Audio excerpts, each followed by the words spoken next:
清雍正13年，雍正皇帝驾崩。这是一位毁誉集于一身的皇帝。他勤于政务，但性格偏激；他雷厉风行，但刻薄寡恩；他铲除异己，但吏治清廉。他在位短短的13年中，以自己特有的手段，扭转了当时国家政治经济上的颓势，把清王朝推向了空前的强盛。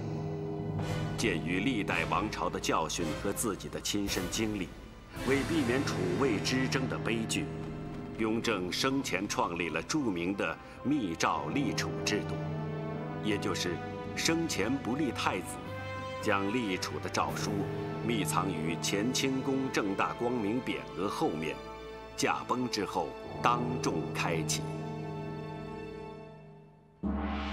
反正一朝天子一朝臣，皇上换了，故事自然也就多了。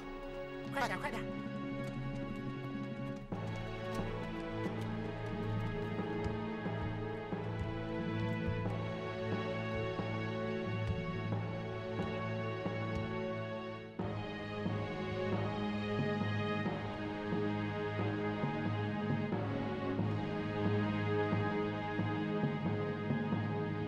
大行皇帝遗诏，立皇四子弘历为皇太子，承继大统，钦此。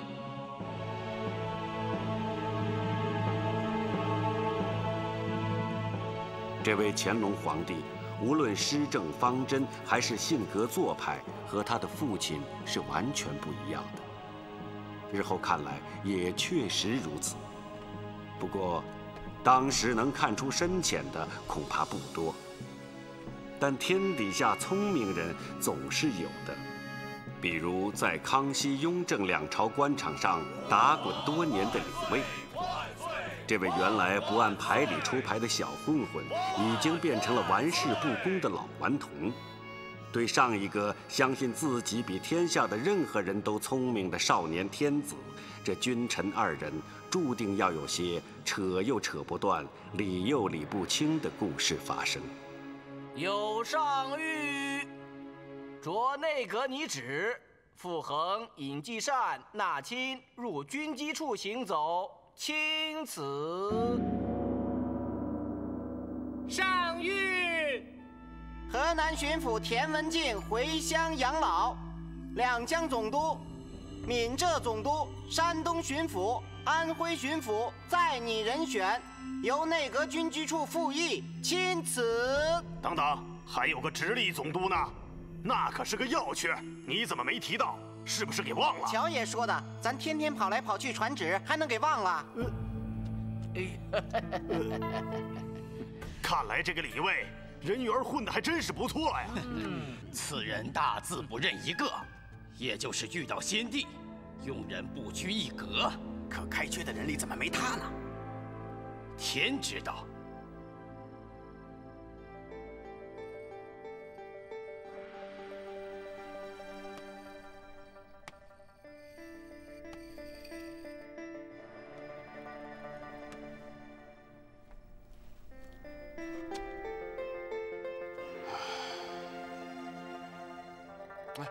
哎呀，不要玩我的官帽！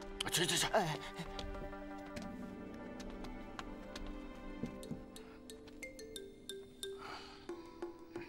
哎，老爷，您这不是笔呀？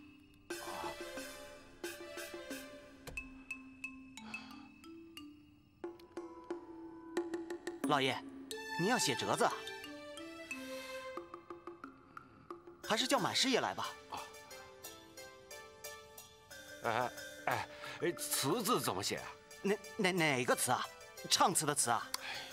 辞官的辞啊，辞官。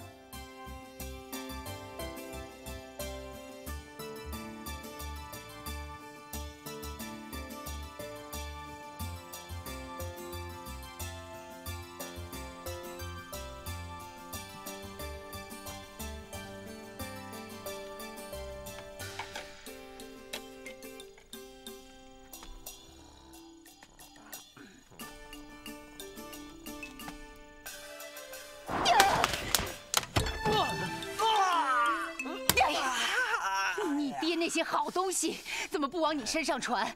一路歪斜的玩意儿，你倒一样没少啊！啊，拿绳子吊着让你寒窗苦读，你都能想出这种偷懒的招数。老太太，你这是想干嘛呀？你干嘛？我们家得有个念书的。我爹就一个字不认的，不照样当他的封疆大吏吗？哎呀，他是当初遇见了四爷，那叫武大郎过门槛，碰巧了。你能跟你爹比吗？哎呀，奶奶，你可千万别这么说，他可是当今皇上啊！你在耍脾气，我打！老太太，我刚听刘宝说，老爷要上辞官折子了。什么？哎呀，碰巧了都不干了，我还念什么念呢？你干！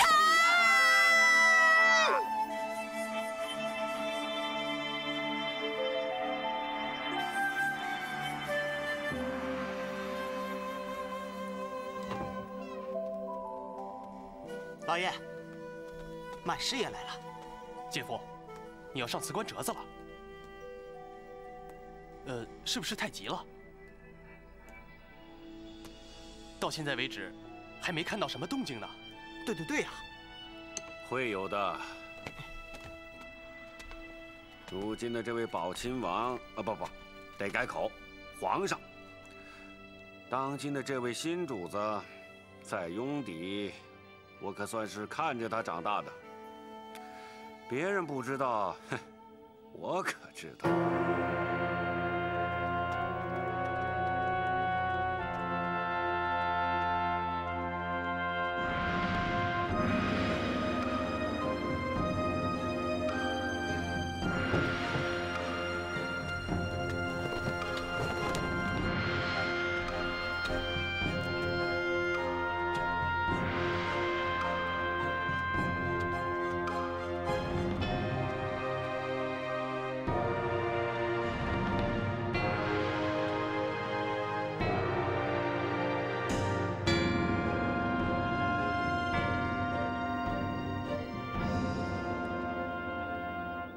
不管怎么样，奉旨必见也算是另眼看待了。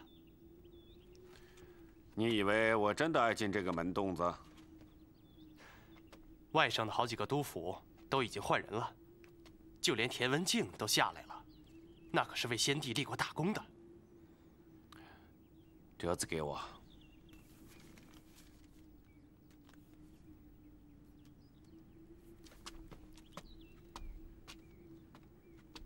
慎重为宜呀！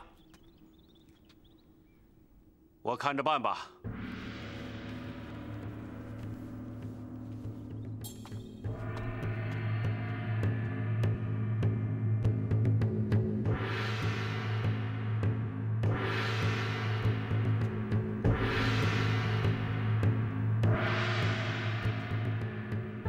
这图标志的准确吗？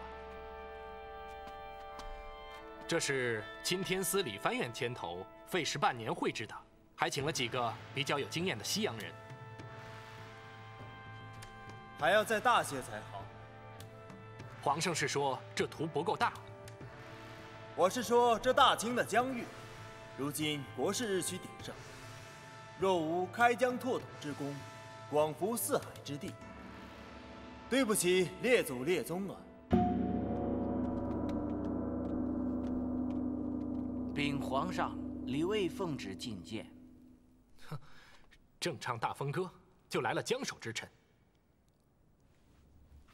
李卫，哼，他这种人也能开疆拓土？这李卫也算是先帝手下的能臣。也就是皇阿玛能用这样的人，不足一法。大字不识，还说什么不学有术？朕从当初见他第一眼起，就看不惯他那一身混混气。让他进来。这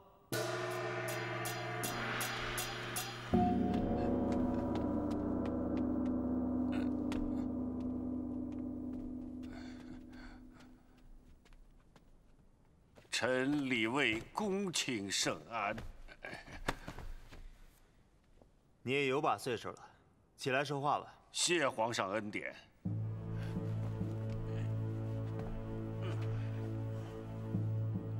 自从你离开雍底，朕就没怎么再见到过你。是，皇上一直在玉清宫里念书。我听说这些年你的官真不错，也办了很多实事。哈哈，臣这也是侠驴拉磨。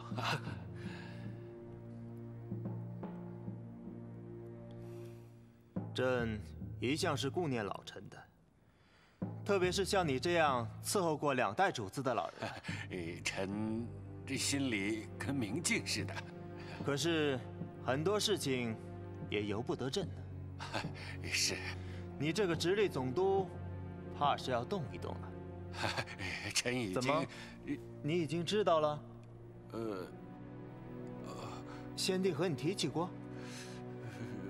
哦，皇阿玛病重之时，专门对我说到你。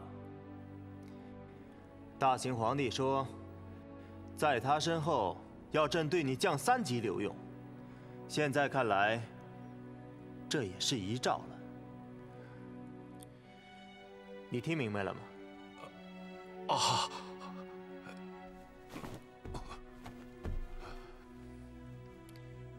你看，有什么合适的缺可补？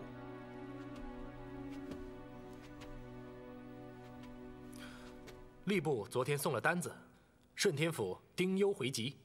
哦，那是个从3品，正好是3级。你就先补上吧。谢皇上恩典。遗诏所在，不是朕想委屈你。臣干什么都行。顺天府乃天子脚下，也是个要津所在。是。首善之区，官多衙门多，别得罪太多的人。皇上指点。永定河经常改道，你可以先抓住河工什么的，也算是为民造福嘛。臣记住了。好，就这样，你归安吧。哼，这个暴君，居然就这么踏踏实实的死了，真是苍天无眼。哼，人家的儿子继了位，板上钉钉了，风光无限。此仇未报，心之何干？人都死了，又能怎样？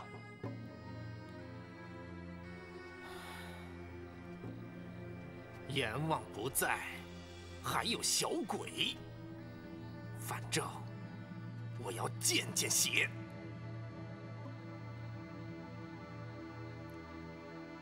上次你说的人，我已经找到了。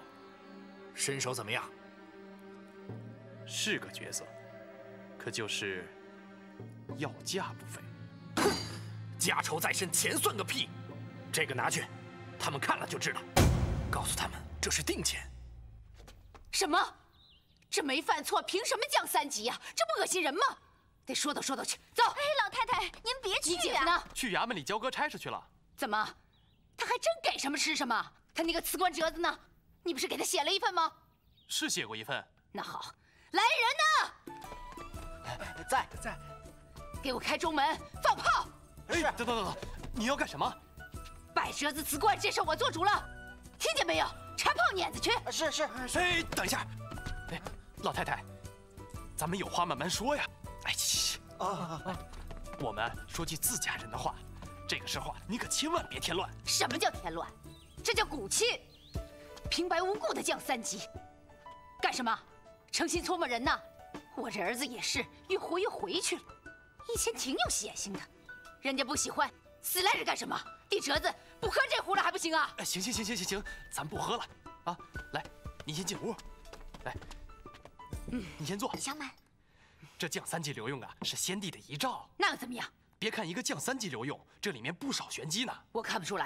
哎，先帝此举既是为了您的儿子，哎，也是为了他的儿子。姐夫跟着先帝办差这么多年，那肯定得罪过不少人呐。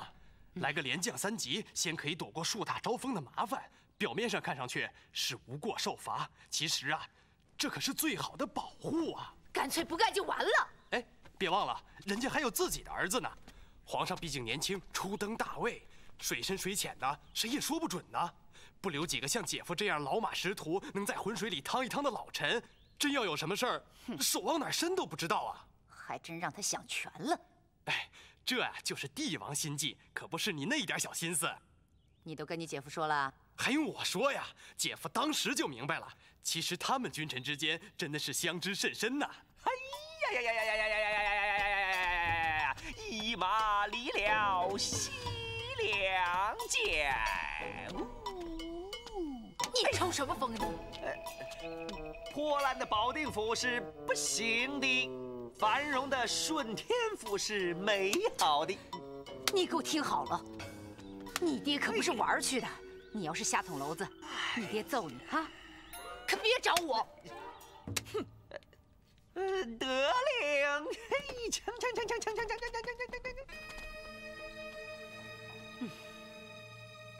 你知道今天是什么日子吗？自从我们的阿玛让人变成了猪狗，我就不记得什么日子了，在我心里只记得仇恨。哎，今天可是盂兰盆节，好日子，就用这些人的血为你我的阿玛超度吧。干！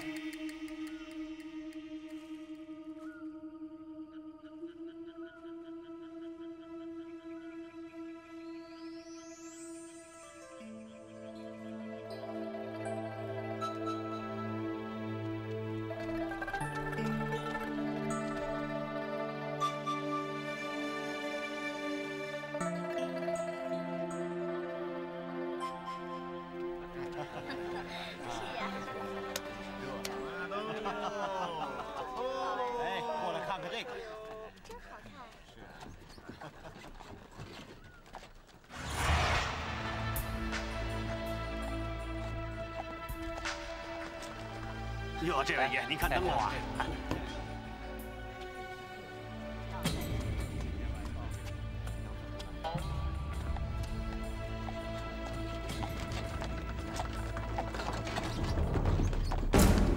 您看，哎呀，我说少爷，你怎么又一个人跑出来了？让我找的好辛苦。哎，今天盂兰盆节嘛，放两河灯有啥？哎，老爷有话，不让您一个人出来瞎晃悠。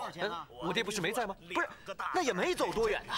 视察河宫就在永宁河边上，说回来不就回来了？哎呀，反正今天晚上他不回来了，就万事大吉了嘛。哎，要一对啊！哎呀，你就别一对了，求求你，咱们往回走了。既来之则安之。待会儿我请你喝茶好了。啊，我现在要去超度亡魂了。哎。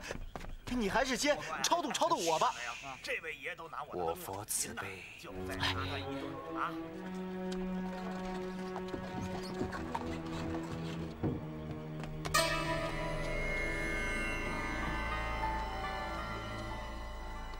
南无阿弥陀佛，南无观世音菩萨，南无阿弥陀佛，南无阿弥陀佛，南无阿弥陀佛，南无观世音菩萨，南无阿弥陀佛，南无阿弥陀佛，南无观世音菩萨，南无阿弥陀佛。好漂亮的河灯啊！嗯。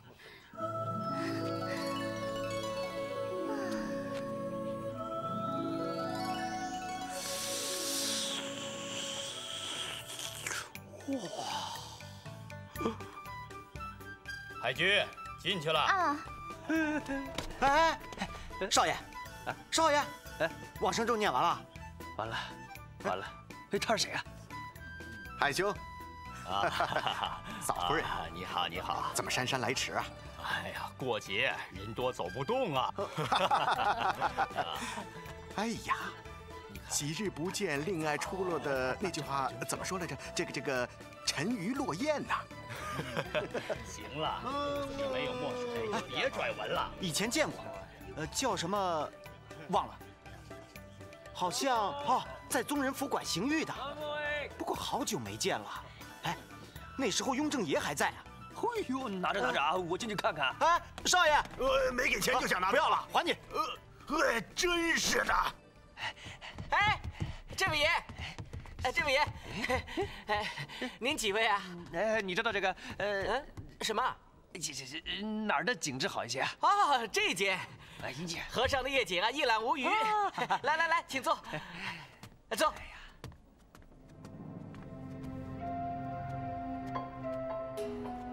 什么时候动手？不着急，等他们凑齐了再说。线报可靠吗？应该可靠。这地方人太多了吧？哼，人多有人多的好处。难得一聚啊！是啊，自从退职归衙，也就大门不出，二门不迈了。幸好啊，还有个年节聚首啊！好久没这盂兰盆会可是鬼节呀！你我兄弟在宗人府的大狱里干了几10年，还怕鬼？那倒是，神鬼怕恶人嘛。来。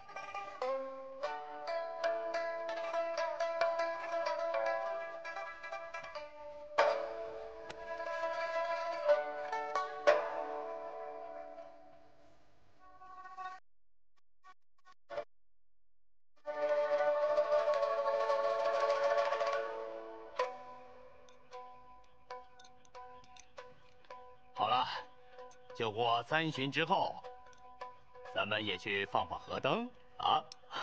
这么说，你要立地成佛喽？哎呀，来，干杯！干！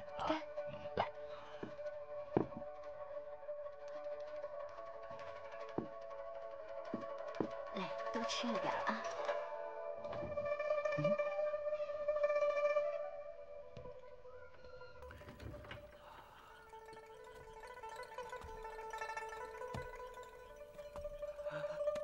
喂，干嘛？是他呀！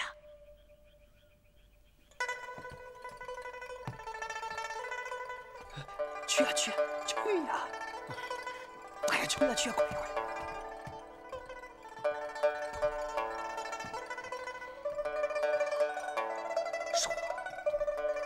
说呀，姑娘，那边坐下听吧。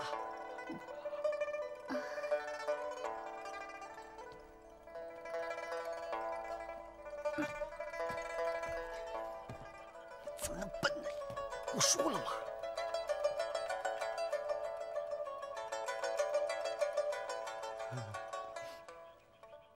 来，多吃点啊！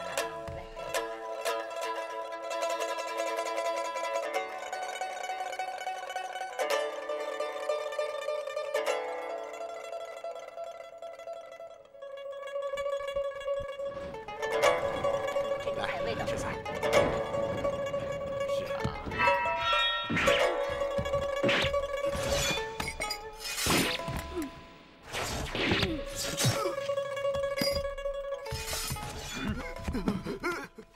你叫海城？是在下父啊。对上号就行。好汉要是缺银子，我这儿有，要多少？要钱还用问名字吗？一定是误会了。没有误会。你是哪路英雄？给你们抽的。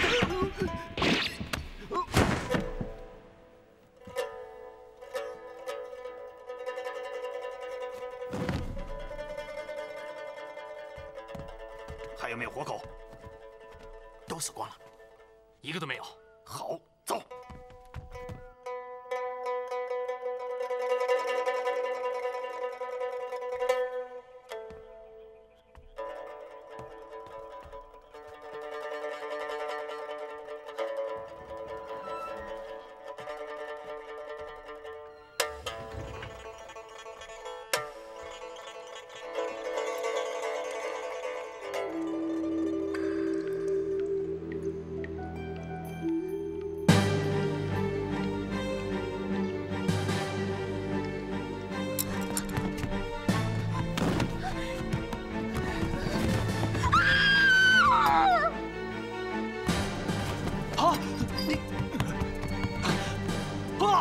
哎呀，姑娘，喂，姑娘，你没事吧？姑娘，怎么了？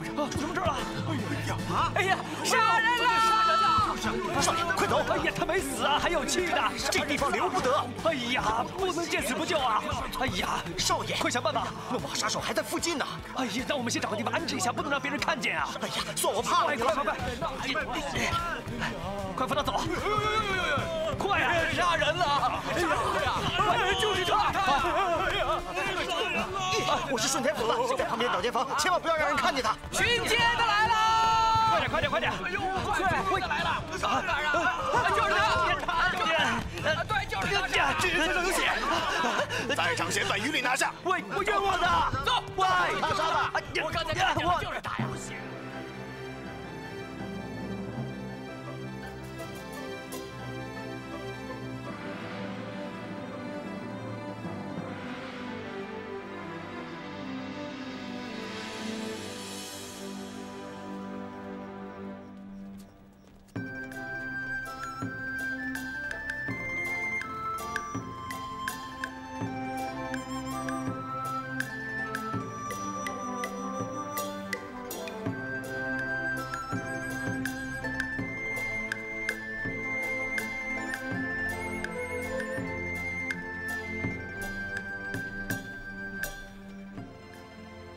上吧。这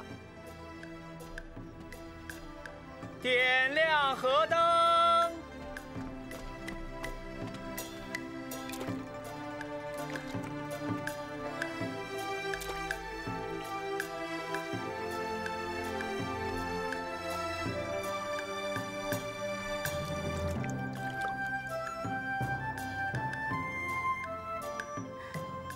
老佛爷，您想给谁超度超度啊？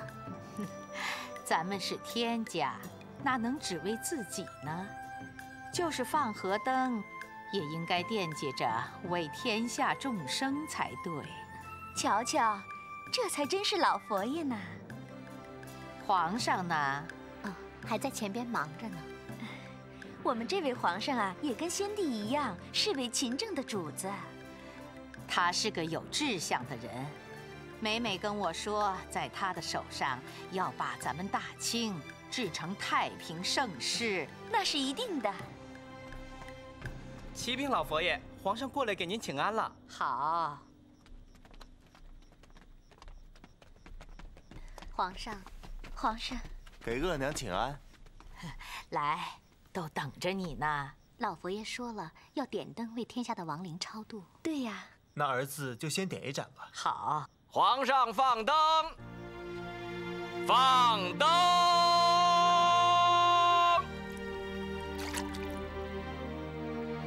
你的做派跟你阿玛真是大不一样。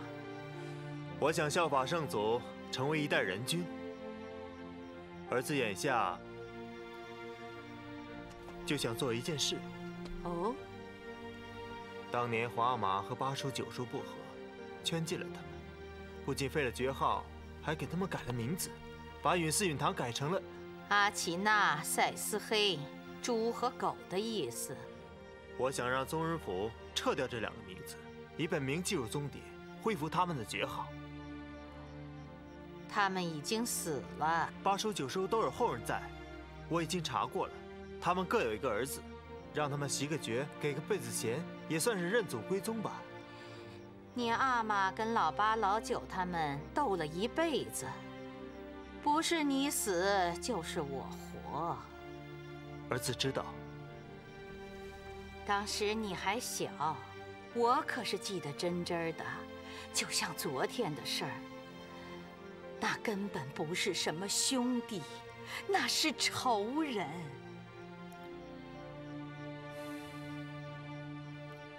只对自己喜欢的人施恩，不能叫做仁慈。儿子要做盛世明君，就必须要善待所有的人，包括曾经斗得你死我活的。只有这样，才能得天下民心。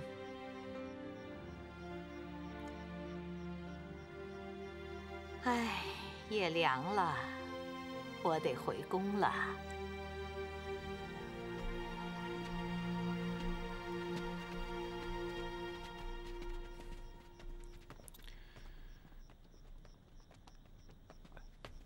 额娘，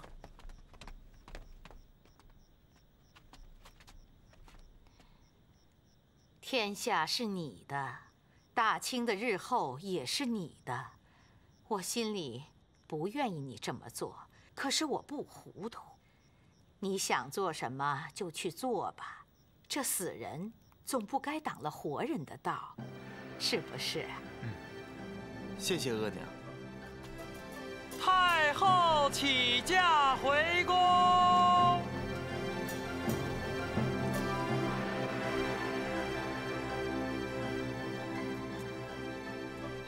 哎呀，我冤枉的。什么冤枉？进来的都说冤枉。我真的是冤枉的。进去待着。哎呀，我说了好多遍了，那。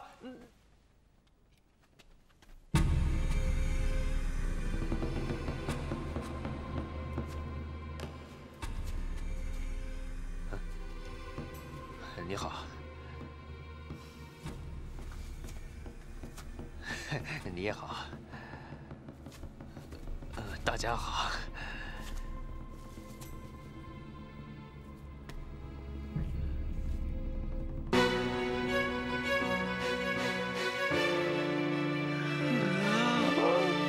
啊！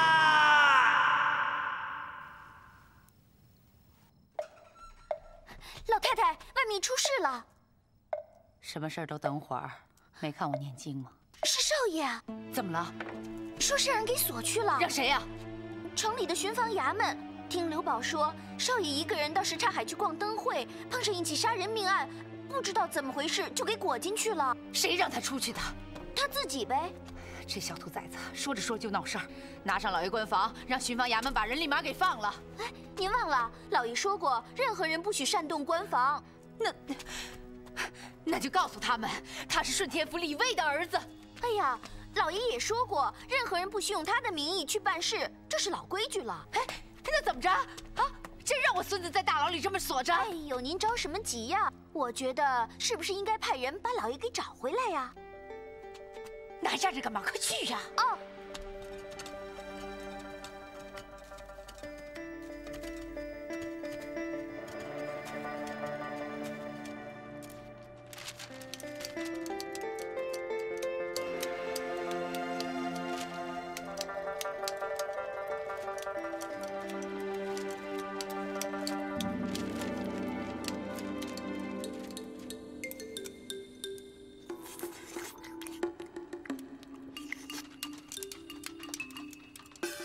蒜，我里边正涮着呢。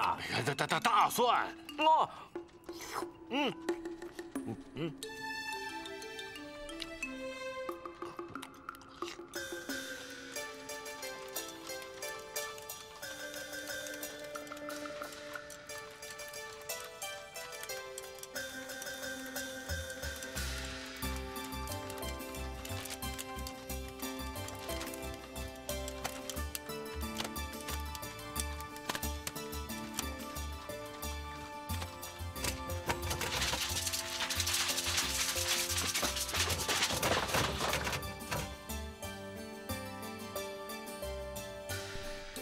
怎么样，诸位？都已经核算好了吗？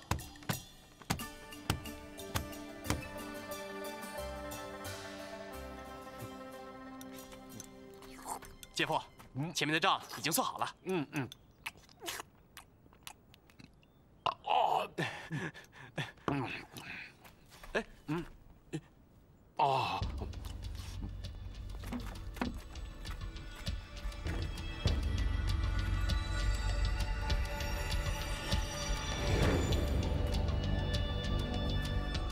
李大人，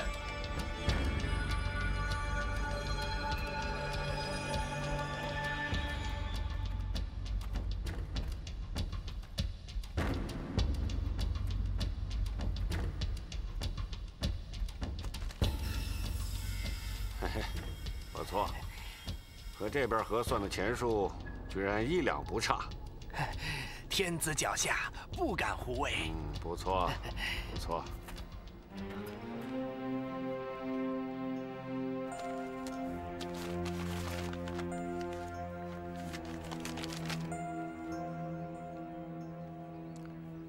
你多出的这140两是干什么用的？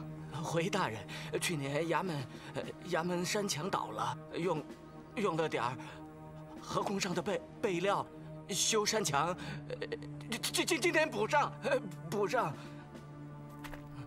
山墙倒了多长啊？有丈8长。哦，一方河工用的碎石料是300文，140两，那得是多少啊？啊，修那么一段山墙要140两，你那是城墙啊？那墙宽呐！呸！大人，你小子编瞎话都不会编啊！想糊弄我，你还嫩了点儿。说，干什么用了？大人，我衙门去年拉了点亏空，想补上啊。那你说，应该怎么办？卑职自请罚俸。罚俸？你是翰林出身吧？卑职是。一个清水翰林，你有多少底子？罚了俸你吃什么呀？啊！转过身，变本加厉，又上别的地方刮去。卑职不敢，卑职不敢呐。要都不敢的话，天下就没有贪官了。这才亏你一肚子学问，什么子曰诗云，都干什么用去了？为了140两银子，在这里丢人现眼，值得吗？卑职错了，卑职错了。你也不用发疯了。带上你衙门的人，跟河工一块儿给我挖1个月的河泥，少1天也不行。也让你知道知道，老百姓那点养命钱是怎么挣的。谢府尹大人。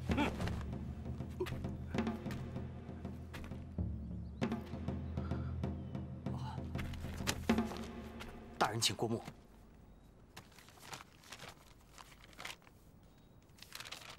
啊？你倒比我这儿核算的还少了140两，怎么回事啊？回府尹大人，雍正12年那次河工，我这有些料没用完，一直存着，这回就用上了。你是来源县令？我是同知。哦，是个副的。你们老爷呢？老爷身体不好，在家养病。那你就给我梳理来源县啊！今年吏部考绩之后，我让他们给你实授。学生资历尚浅。哎，这得了得了，我比你啊更知道深浅，就这么着啊！谢府尹大人。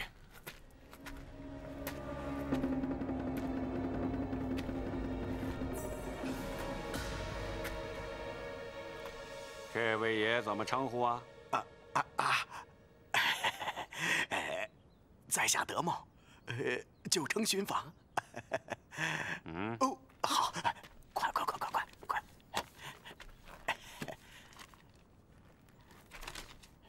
啊，这是你算的？是啊。算得不错啊。谢府尹大人夸奖。我夸你娘个后脚跟！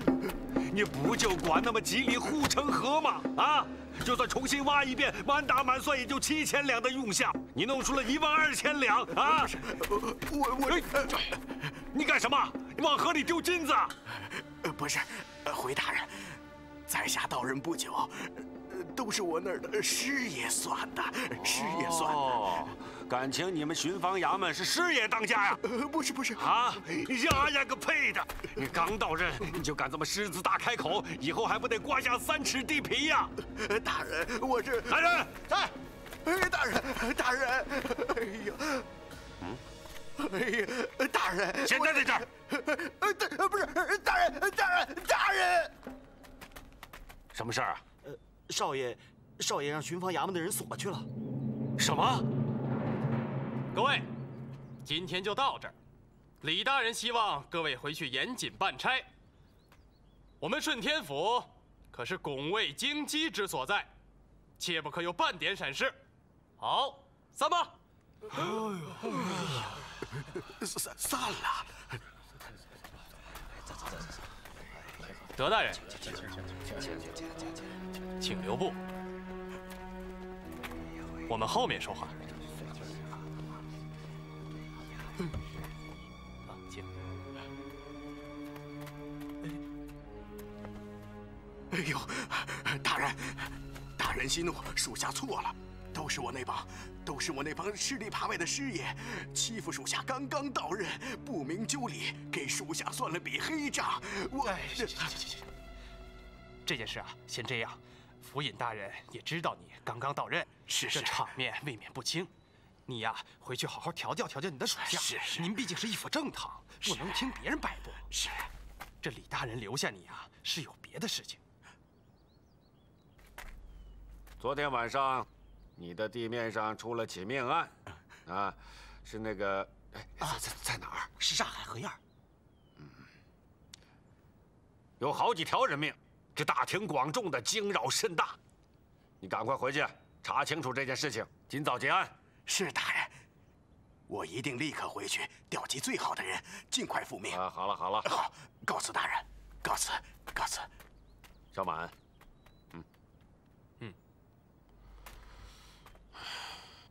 德大人留步！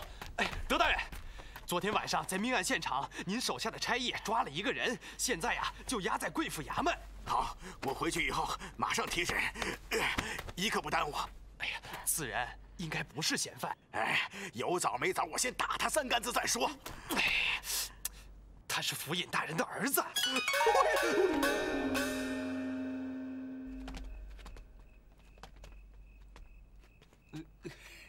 你这是上哪儿去了？说啊！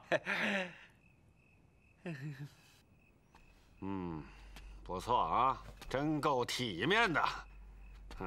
是不是永定河决了堤，你跳下去堵那口子去了啊？我千叮咛万嘱咐，叫你不要出去跟我找事儿啊！我前脚刚出去，你后脚就让人家给弄大牢去了啊！我在那边鬼是臭和泥，转过头来啊！我为了你还得跟那个不会算账的巡防官说软话，装孙子。来呀，给我绑起来！快呀！哦，爹呀！给我打！啊！老爷，打呀！哦。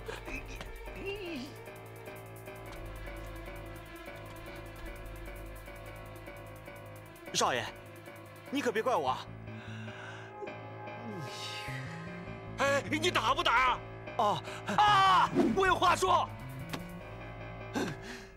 爹，当今皇上特降仁慈，宽怀待下，连今年的秋决都停了呀！您身为朝廷大员，你要是把儿子给打死，其他人知道了，您不是有违圣意吗？哦，学会用大帽子压人了，就冲这个，我再多打你10板！打！别打！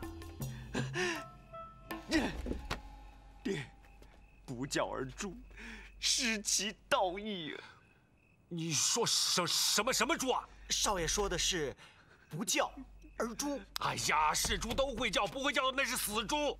你少跟我咬文嚼字，我听不明白。哎，老爷，不教而诛的意思就是您没说明白，最好别打他。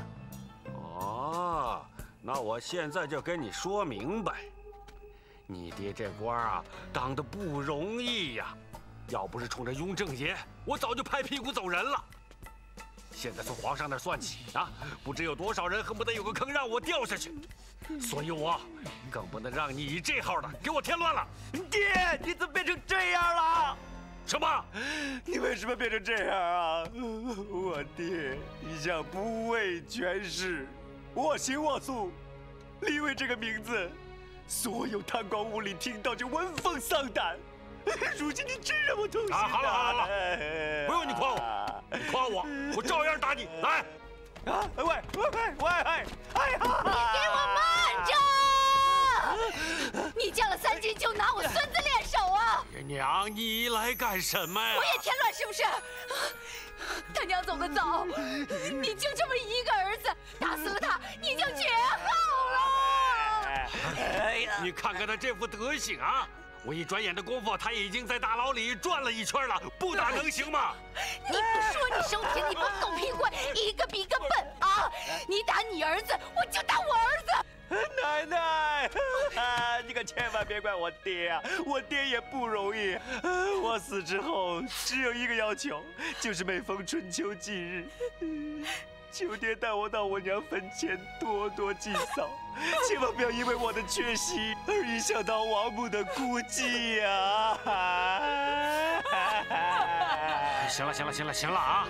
你们就慢慢折腾吧啊！哎呦，我的妈